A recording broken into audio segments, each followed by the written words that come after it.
Hi, hello everyone. This is Swati Naraganti, the content writer and leader at Urzu and Urzu Town Square magazine, which is a vertical of Think Roman Ventures. So I'd like to welcome everyone today for today's interview, where we're gonna delve into the remarkable journey of a clinician and a researcher who has not only excelled in rheumatology but also made significant contributions to clinical research. So in our discussion today, we'll explore the intersections of clinical practice, research, innovation, and mentorship. So, sir, like without further ado, can you give us a brief introduction of yourself? Sure. Thank you. Thank you for that introduction. So I'm a physician scientist and I'm a rheumatologist, assistant professor of medicine at Vanderbilt University Medical Center. And I direct the psoriatic arthritis and spondyloarthritis program here, both clinical and as well as the research program here. My research mostly deals with, so our lab mostly deals with patients with psoriatic arthritis and a related disorder called spondyloarthritis. So about 30% of patients with psoriasis, which is a skin condition, develop musculoskeletal disease called psoriatic arthritis. And that's what I typically see as a clinician, and also that is the disease that I'm interested in researching more. Okay, so sir, I would like to have more information as we are going for a general public. So, who is a rheumatologist and what type of conditions do they treat?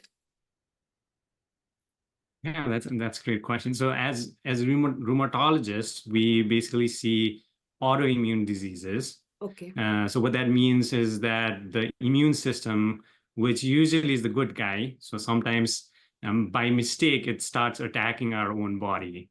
yeah, I guess. And for example, the joints, if it attacks the joints, it can lead to inflammation.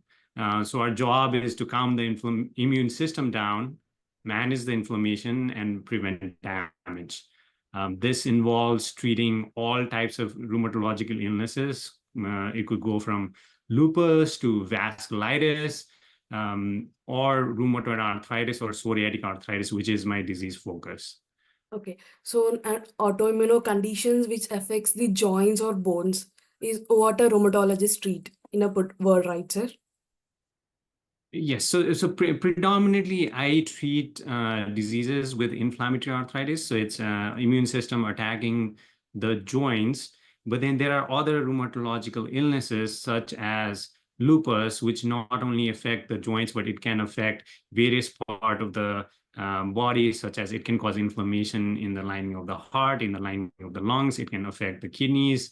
Definitely it has multi-system it can have multi-system involvement, but usually with psoriatic arthritis, which is my disease focus, there is mostly involvement of the skin and the joints, but then the inflammation as a whole can lead to other comorbidities such as heart disease and cardiometabolic disorders. So definitely a lot of other systems are involved, but what I deal with on a day-to-day basis is primarily the joints. Yes.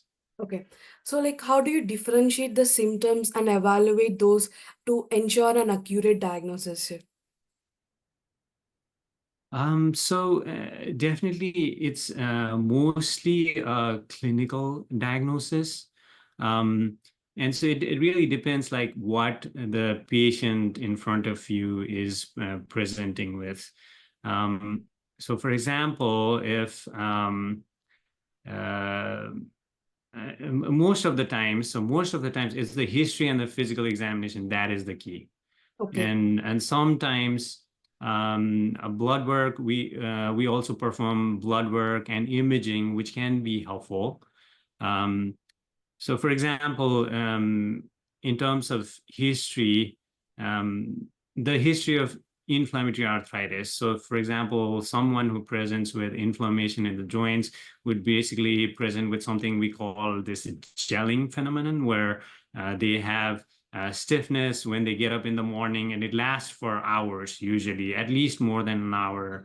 And so it gets better with activity, And this is in sharp contrast to someone with, say, osteoarthritis or the wear and tear arthritis that you get with age that gets worse with activity. So the more you move, the more worse it gets. And that's more wear and tear arthritis or osteoarthritis. Whereas here, it's more younger patients, and then it gets better with activities. So very stiff in the morning, get up, get going, and it sort of tends to get better, at least somewhat during the day.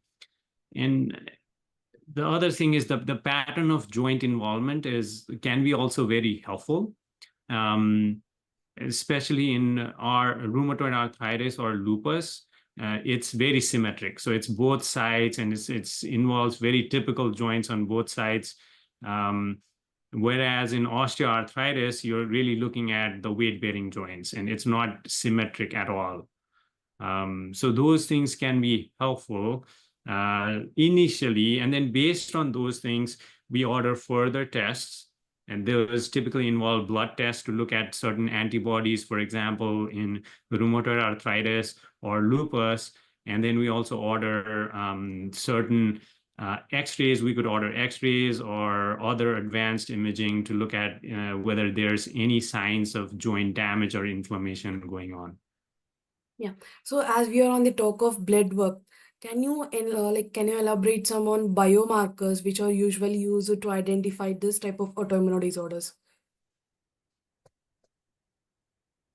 Yes, that's a great question. So we have some biomarkers for diagnosis for certain diseases, but for others, it's mostly clinical diagnosis. So for example, in rheumatoid arthritis, we have certain biomarkers, which is called a rheumatoid factor and is CCP, anti-CCP, that we check in the blood. So these are very specific markers.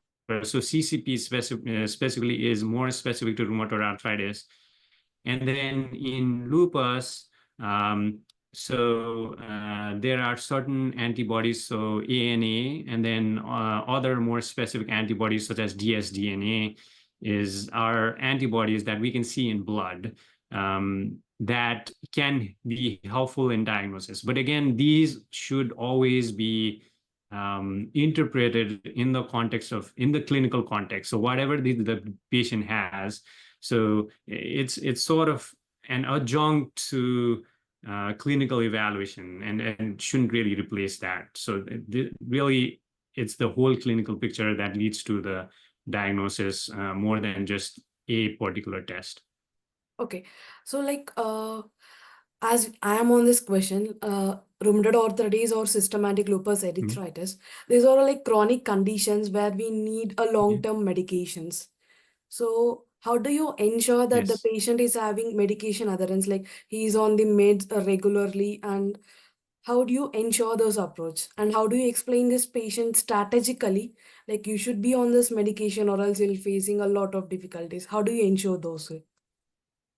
Yeah, that's a great question. So I think the first step is definitely trying to make a shared decision with the patient and make sure that the patient is on board with the plan. Sometimes patients have difficulty understanding that this is a chronic disease. So I try to explain to the patients that this is not like an infection it's not like an infection or an acute illness, for example, that is going to get better or is treatable. So it's something like diabetes or high blood pressure, so chronic disease that you would probably need at least some therapy going on long term. Now, going forward, we may be able to pull back on some of those therapies, but it is more than likely that they would need at least some form of therapies moving forward. Now, in the current scenario, we try to do precision medicine or personalized medicine as best as we can. And this is mostly based on the person's history, physical exam, and their specific we call that subphenotype, where, like, for example, one joint pattern versus the other, or one specific disease pattern versus the other, and we try to focus on a specific one of those features, and then we try to do our best to choose a medication for them, and then lay out the options, basically. And then I think that's when that shared process of shared decision making is very important, that the patients are on board with what you're trying to say. And that, I think, is the most important factor for like long-term adherence to this medication. And they need to understand that this is a chronic illness. Yeah. So my area of interest coincides with the precision medicine as well. So there was a quote saying that precision Yeah. medicine is not a revolution in medicine, but an evolution of medicines which can suit the Yes. patients. So this is like my take on precision medicine incorporation as well. So sir, I would like to know more Yes. about Yes. the side effects. So normal, even a painkiller would have the side effect. So in the treatment of That's true. chronic medications, we do come around potential side effects, which can hinder the lifestyle of a patient. So how do you Yes. manage or try to reduce them or try to prevent them? Or is it Yeah. So preventable? Yeah, so great question. I think with every treatment comes a burden of side effects as well. And I think, again, it's trying to explain to the patient as best as we can that these are the side effects, and these are things to watch out for, and you should let us know as soon as you experience something like this, right? So I think patient education is the most important thing here. The most common side effects, so we the medications specifically we prescribe are immunosuppression, so Yeah. suppression of the immune system. So so basically, like we were discussing, we are trying to calm the immune system down so that it stops attacking our own body or Yeah. the joints, for example. Um, and while we do that, um, we try to calm down a part of the immune system. So we are not blocking the whole of the immune system, but we are blocking a part of the immune system. So the immune system is still working, but it's just that there's less army to fight against the bacteria or the viruses. Um, and So as a virtue of that, they are definitely more, so somebody who's on these medications are definitely more prone to um, infections, bacteria, viruses, um, and opportunistic infections such as TB or others, compared to someone who's not on these medications. And this is very important to relay to them.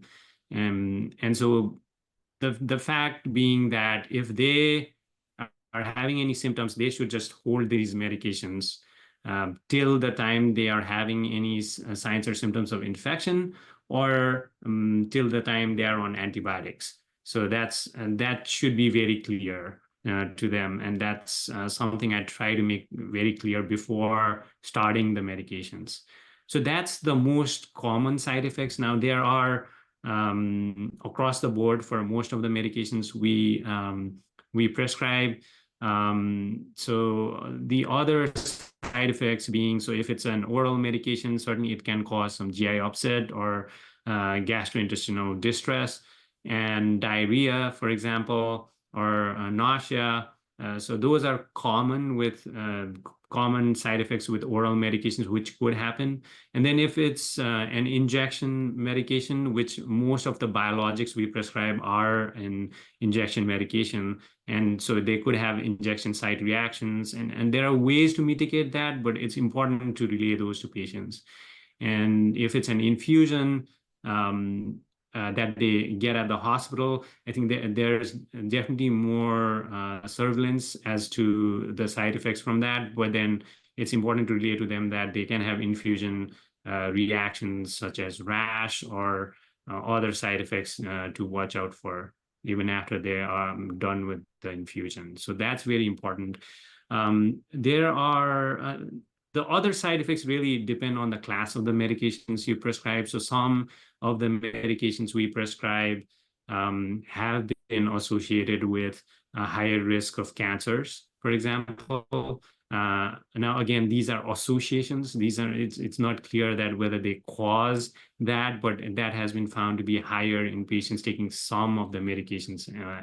So definitely, like, it's important to lay out all of these side effects clearly before we prescribe them to the patients.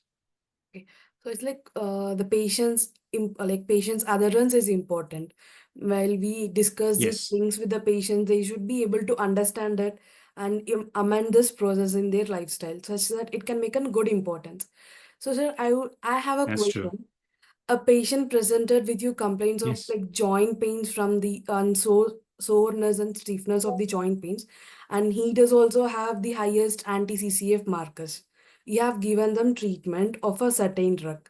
Now he comes for a follow-up period where the quality of life of the patient is improved and the symptoms are decreased, but the clinical biomarker remains the same. So now would you change the drug, or what type of alternate treatment options you will search for this patient? My apologies. I'm having trouble hearing you here. I think it's the internet. If you could maybe just repeat the question briefly. Yeah, it is. So my question is like, Hello? a patient initially came up to you with a question of with the symptoms of stiffness of joints and multiple joint swelling. Yeah. So I'd like to know your point of view, like how do you stay advanced with the information of medical devices or the therapy available in the field of rheumatology? Yes, that's a great question. So I think I agree with like so much information out there. It's really sometimes very challenging to keep up. Again, you need a system. And I think I've tried to develop systems for clinical research and writing as well, to make things more seamless and more efficient over the years. And this is something I teach my mentees as well. For this specific issue with trying to stay updated with the literature, I use something called the Endless Inspiration Hub.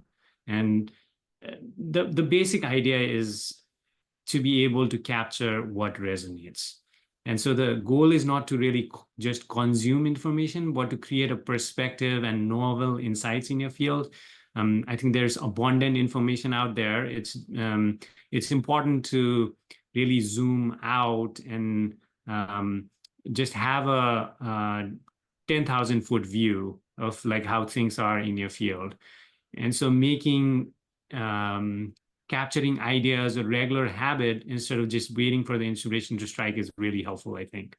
And that really helps avoid this frantic rush when starting a new project. So trying to have a goal in mind when you actually look at the literature is something that I find very helpful. And so I look at consuming the information from a creator standpoint. And so that sort of gets this Tetris effect in place where you are really trying to capture certain things that you're looking for instead of trying to capture everything.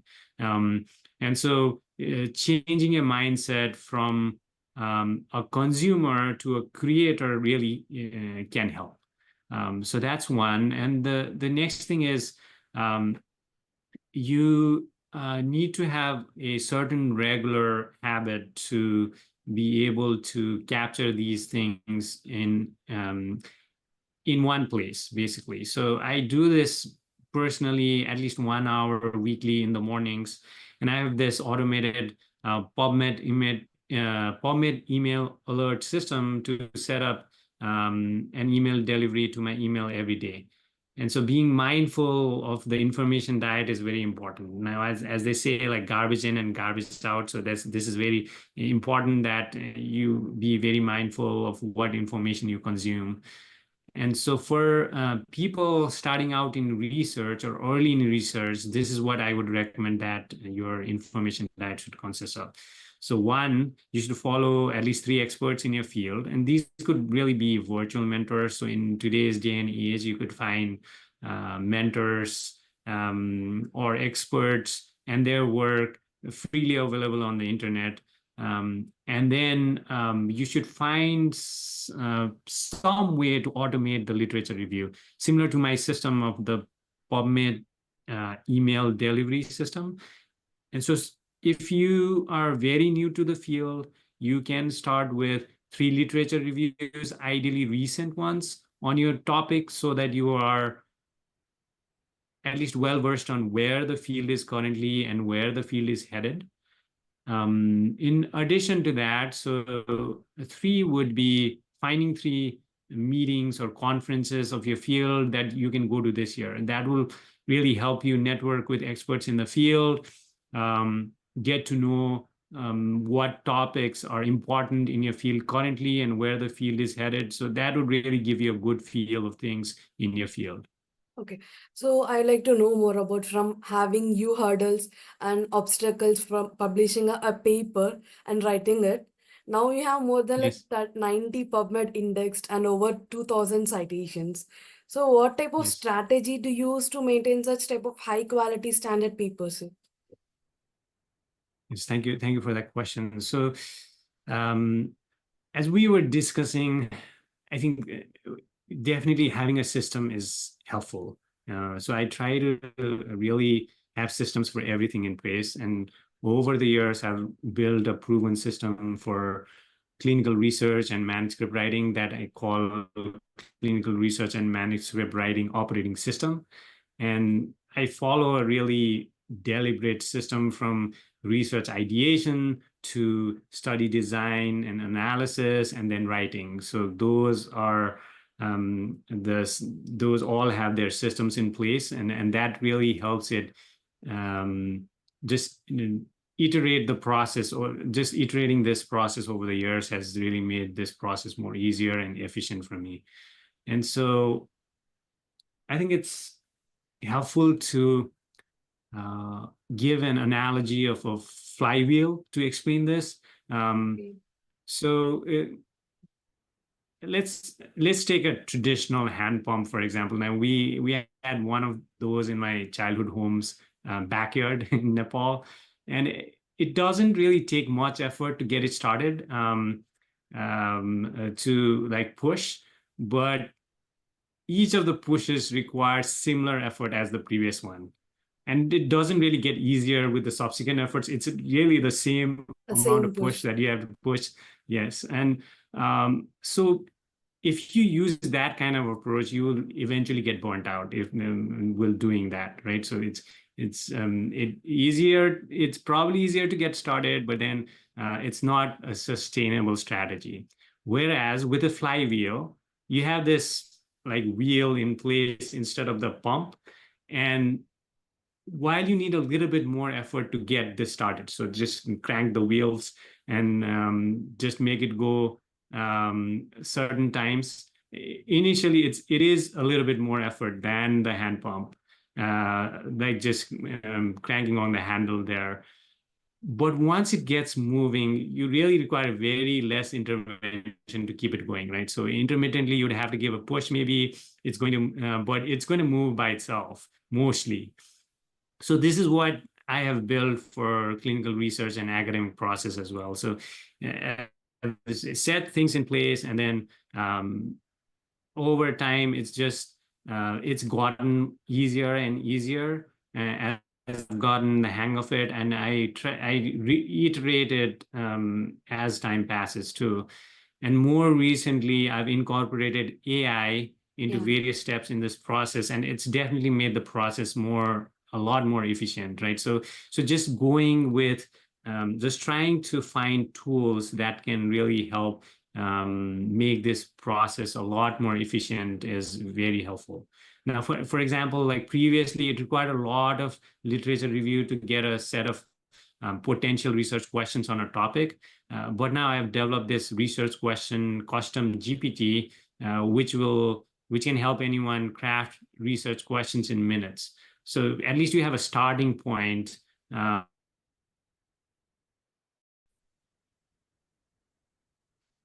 Yeah. So how do you stay updated with the latest advancements and the therapy and drugs available in the field of rheumatology, sir?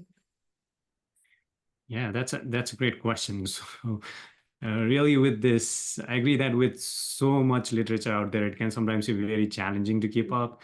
Again, you need a system, right? So I try to build systems for everything, so that I can use them long term, and it sort of helps with the long term process.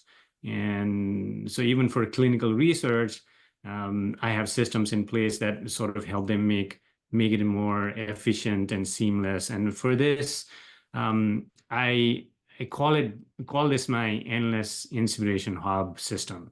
So this is something I teach my mentees as well. And so the basic idea is to be able to really capture what resonates with you on a daily basis.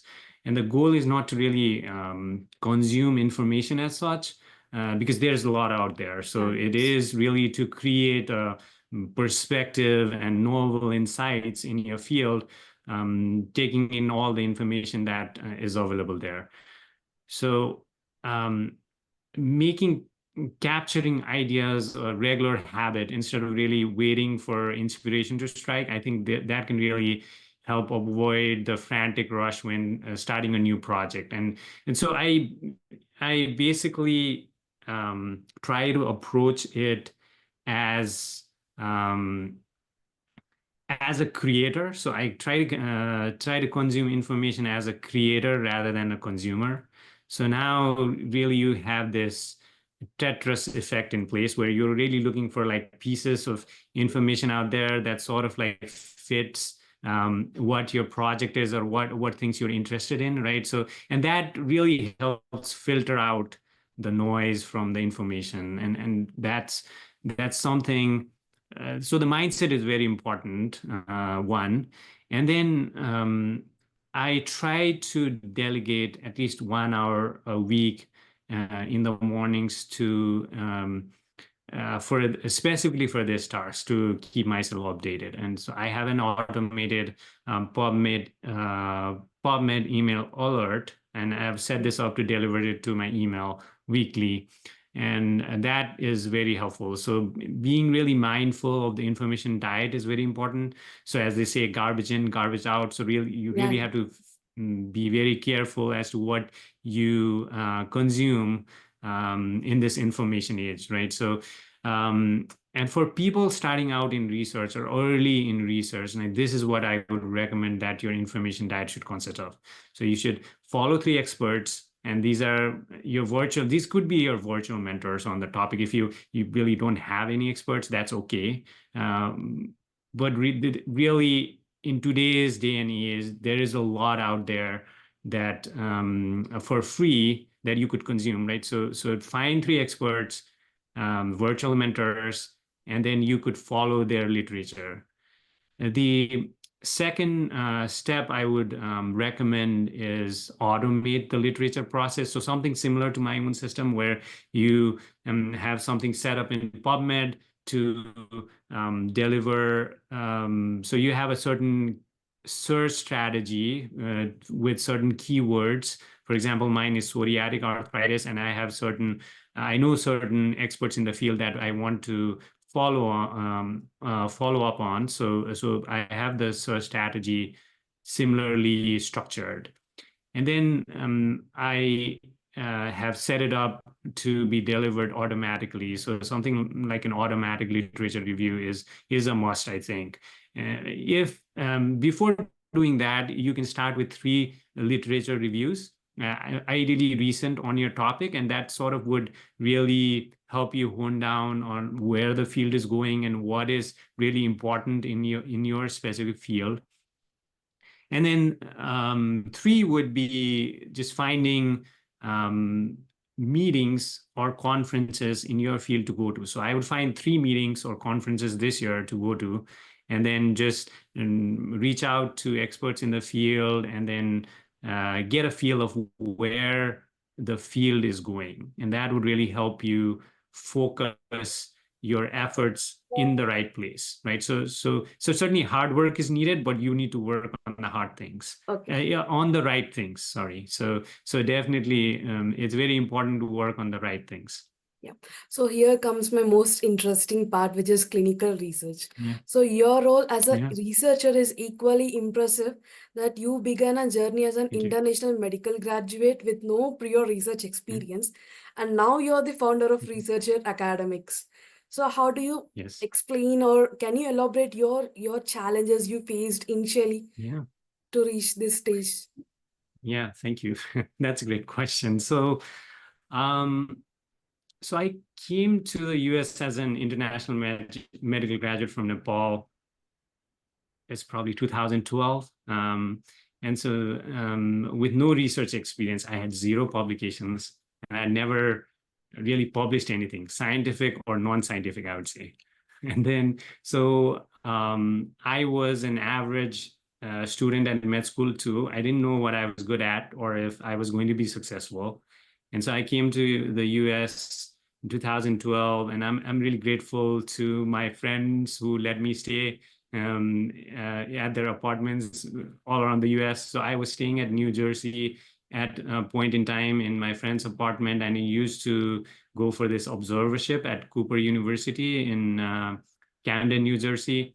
And I remember I used to take 2 trains and a bus to get there to my observership there. So when I was there, I really saw this interesting case of an intestinal ascariasis being visualized on a contrast CT, and I decided to write this up as an image case.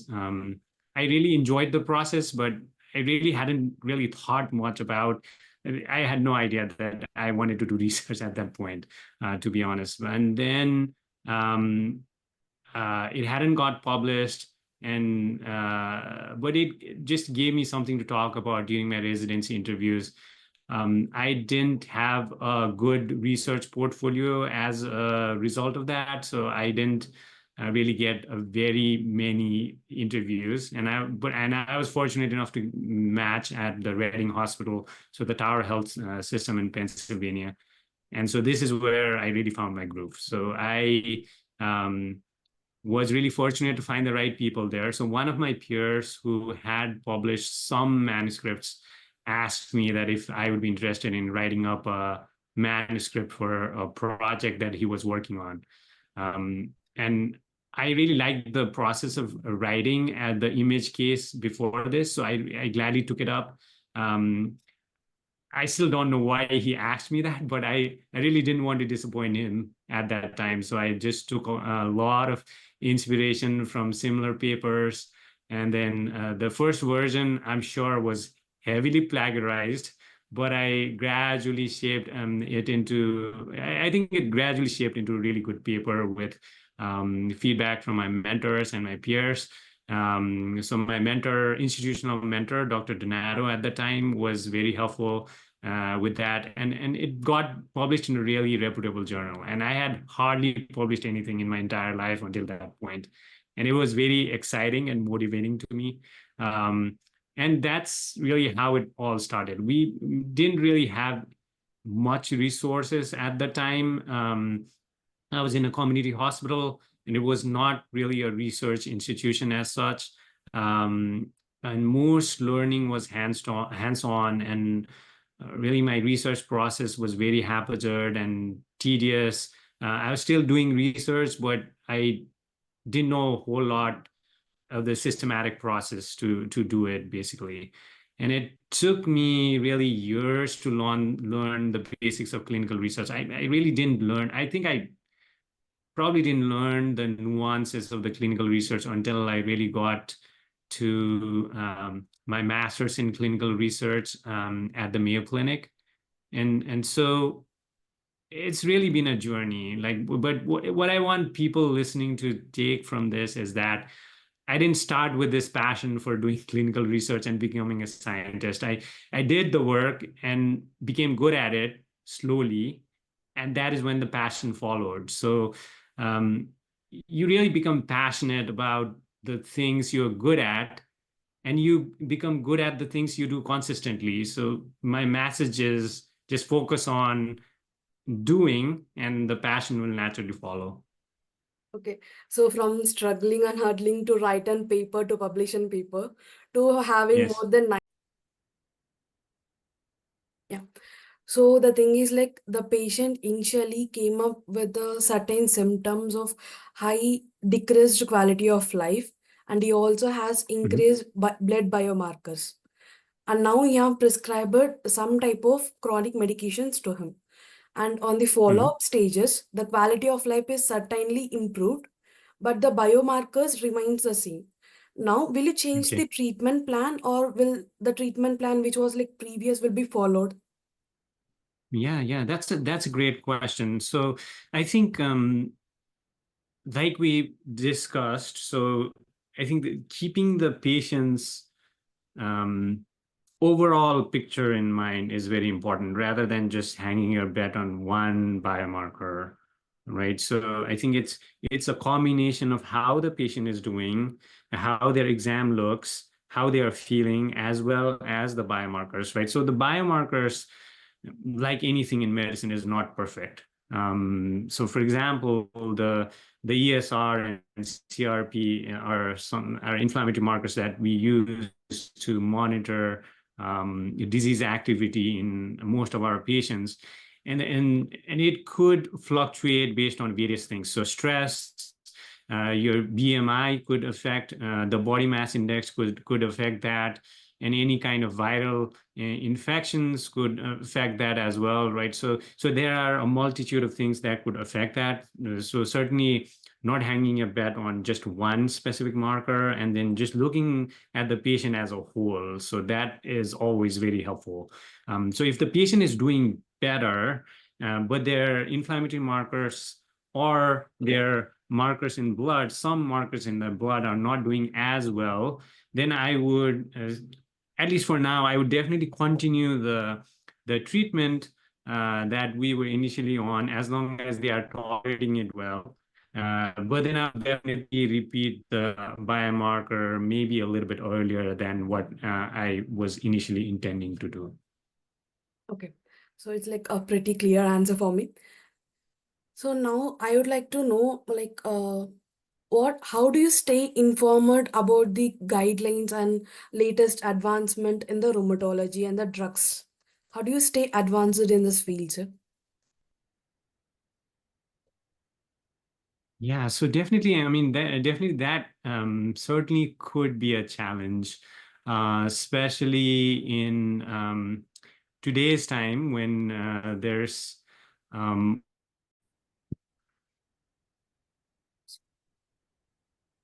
Yeah. So as we are at the end of our talk, I would have a couple of questions to ask Dr. Paris. Here comes the first one. So I have read your many blogs and articles which mentions about 3-to-1 history of knowledge, which is a method for highlighting research gaps and benefits. Can you give a brief on it, sir? Sure. So yeah, thank you for reading the blog. So I try to share my frameworks for research, and I think, and this is one of the frameworks that I teach for clinical research and writing. I think that frameworks are very important as they help us grasp and implement things better. So talking about this 3-to-1 history of knowledge, for example, it's something that I've adapted from Dr. Loralee Lingard. So this framework really helps highlight the research gap in the introduction section of the paper. So it's very important that we gradually lead the readers to the research gap that we're trying to answer with the manuscript that we have.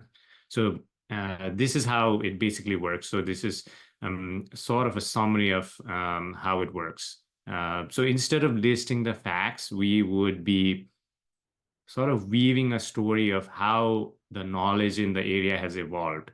It's almost like providing this map of the research gap as to how people have built this incremental insights over time, some of which the experts agree on and some they don't. And so basically what one would do is work backwards from the research gap to keep only 3 insights. So if you keep too many insights, so what I see very often is that the background is too long. So that's sort of my advice for anybody writing manuscripts, that the background should be kept to a minimum, because you want to know why the research gap is important, but also it's your study that needs to be highlighted, right? So keeping the knowledge insights to 3 of the previous insights that led to that research gap it really helps highlight the research gap and also keeps the background really short. So I'll just give an example from one of our papers on, so this was a recent paper on multimorbidity in psoriasis as a risk factor for psoriatic arthritis. So for this example, so the research gap is basically that we know little about multimorbidity, or how comorbidities come together in psoriasis to lead to psoriatic arthritis. And so when we try to do that, so we start with knowledge 3, which would be up to 1/3 of psoriasis patients develop psoriatic arthritis, typically 5 to 7 years later. And then that leads to knowledge 2, which can be something like psoriatic arthritis patients have more comorbidities compared to those with only psoriasis. And then you sort of lead to knowledge 1, which would be that no single factor predicts this shift from psoriasis to psoriatic arthritis, underscoring the need for a broader view of multimorbidity. And that is when you introduce the gap, which would now be however or nevertheless. You start with something like that, and you talk about, we know little about, so however, we know little about how multimorbidity in psoriasis leads to psoriatic arthritis. And so the reason that this works is that it really creates this clear logical flow. And so it highlights the importance of your research in a really compelling way. And it makes your reviewers and readers sit up and take notice of your research. So that's why I think it's very important that you use a clear structure to really highlight the research gap. It should be very explicit. It's not something that the reader or the reviewer would have to deduce. Yes. Yeah, so it's a pretty much systematic way. So nowadays we do come around the reviewer comments, did you objectify or satisfy your objectives? So only when we enhance or highlight the research gaps, only the paper will be justified at that time. Am I correct in I this agree. stage here? Yes, very, very correct. So I think it's important. So it's important, very important to highlight the research gap. So the research gap certainly needs to be significant to begin with, and that is something we have to. That's sort of the homework before you start the study. But then when you have the research gap, it is also important to highlight it so that they actually know that this is the reason why it is significant. Okay. And it's a great explanation as well. And here comes my second question, which is like, what other lifestyle changes or self-care measures do you recommend for a patient to complement to the medical treatments so that they can improve their quality of life and have their own works done? Sure. So I would talk about in the context of inflammatory arthritis patients that I see in my clinic.